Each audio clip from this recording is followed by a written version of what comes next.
Okay, it is new update day. We already know we got some new heroes. We got the new Constructor AirHeart. We're gonna hop in, we're gonna get her, and no!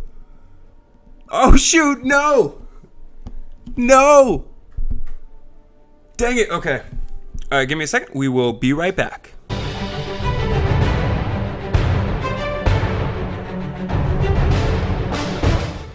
We have the new Constructor Sentry Gunner named Earhart. So, let's just hop in, check her out. We're going to buy her real quickly. We're going to level her up. As always with these reviews, I'm going to talk a little bit about her abilities, what I think, and then a little bit about my first impressions and how I think you should be playing her. So anyways, first off, real quickly, this is what she looks like, and we need to just check something real quickly. Yep,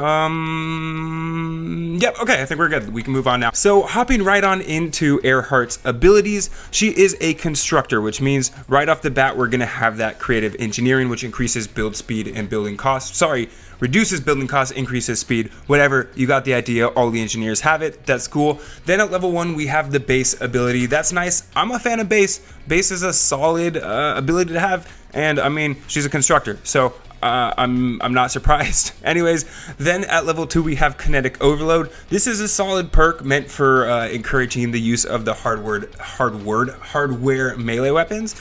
Great perk. It actually makes melee weapons somewhat usable, and I'm okay with that. I'm okay with seeing that perk. I dig it. Then at level 5 we have electrified floors. Now this is a really interesting ability. It doesn't do as much damage as you would think, but it is kind of a cool, neat little thing where it's when you got the husk walking on your floors, they're gonna take a little bit of damage. Great to use with spikes or something like that that slows the enemy. Then after that, at 2 stars, we have what we have came for. We have the R.O.S.I.E. I'm not even going to try to say what the R.O.S.I.E. stands for because frankly I don't remember, but it's cool. It's a turret that you are placing. It has 108 seconds of cooldown. That is a long cooldown, and I'll get into a little bit about what bugs me about this cooldown as well. However, you know what? Great perk. And we'll hop in and see what it looks like a little bit later. Then at level 12 we have Fish in a Barrel, which reduces the cooldown of R.O.S.I.E. by 72 seconds. Now that's just not true. It actually doesn't reduce R.O.S.I.E. It doesn't reduce R.O.S.I.E. down to just, if I can do the math, that's 36 seconds. A 36-second cooldown would be so incredibly fast and possibly broken even, and it doesn't do that. It does not do that. I don't know if this is some weird glitch. I actually didn't look to see if the cooldown actually was 188 seconds or if the cooldown was longer. So we'll see what happens with that. It might be a bug. It might get fixed later. At least right now, since when it just got released, it does not work the way I expected it to. But anyways, that's that. At level 15 then, moving forward, we have Campaign of the R.O.S.I.E., which increases the damage that the turret deals by 24%. Pretty solid. I like doing more damage. More damage means more husks die, and more husks that die means a little bit closer of a victory, and I like victory. So anyways, we have that. After that, at level 18, we have Big Brother. It increases the base. Pretty simple, pretty standard. Cool. After that, we have Decoy.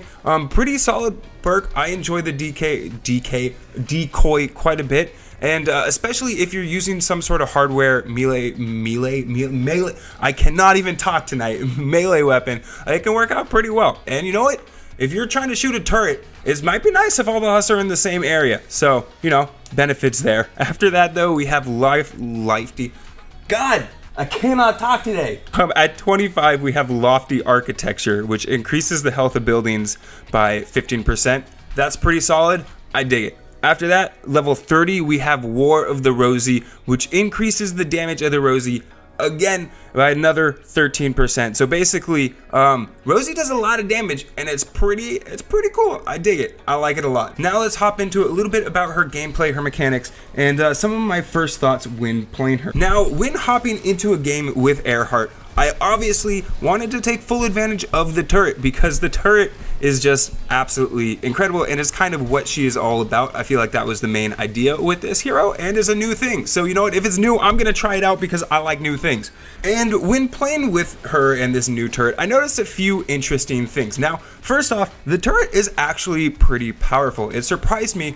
There is a huge amount of damage drop off, but at close range, it is pretty decent. It does a good amount of damage, and you can really mow down Miss Monsters quite quickly Now, you obviously can't just hold it down because it will overheat. So what you can do though is do a little bit of bursts. Plus, because there's a specific number of shots in the R.O.S.I.E, it actually behooves you to sort of aim your shots a little bit, so that way you're actually hitting your targets. Because it's not like something like going commando where you're just trying to, you have a certain amount of time and you're just trying to spit out as many bullets as possible. No, in this case you have a set number of bullets. Once those bullets are gone, you're done with R.O.S.I.E, and there'll be a really nice annoying beeping sound that'll tell you to get out of there. And also an interesting thing too is while you are in the turret, you can still get hit by the lasers, by the bone things, whatever, all of that stuff. You're not really protected. That's just something to note. Additionally, something else to note is you cannot just place the turret on the ground. You actually have to have a floor piece of your own built already before you can place the turret on that.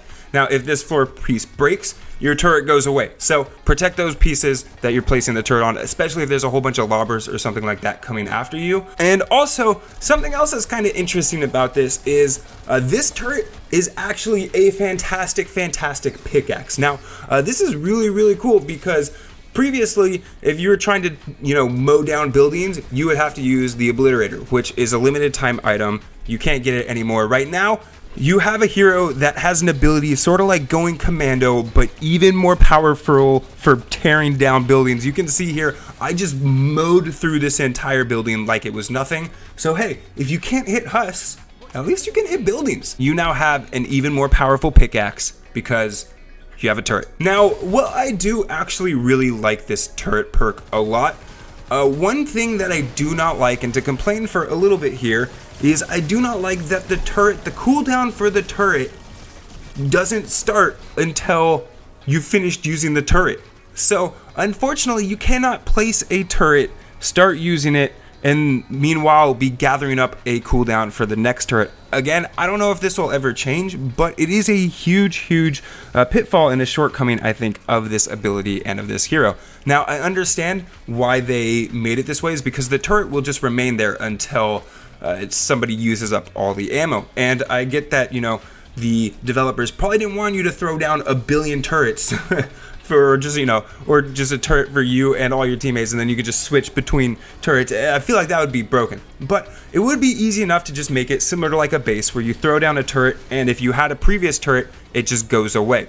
I wish they did that and they started the cooldown when you actually drop the turret, but instead, for that cooldown to start, you have to wait until that turret is completely used up.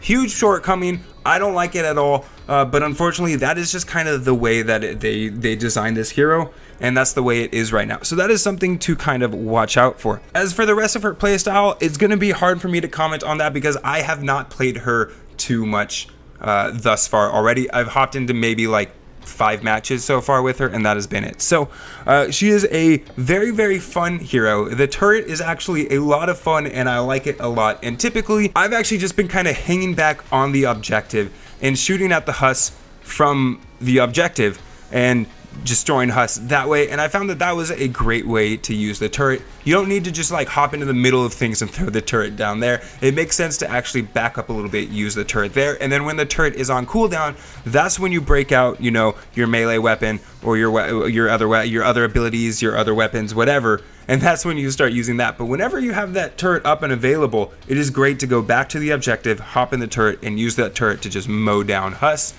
from a pretty safe-ish position. But anyways, that's it for now. That's it for my comments on this hero. Again, if I missed anything or you guys have any comments that you want to share, please leave a comment down below. I always love reading them and I love hearing what you guys think as well. But that is it for now, you guys. I'm Iolaus, and I'll see you guys in the next one. Later.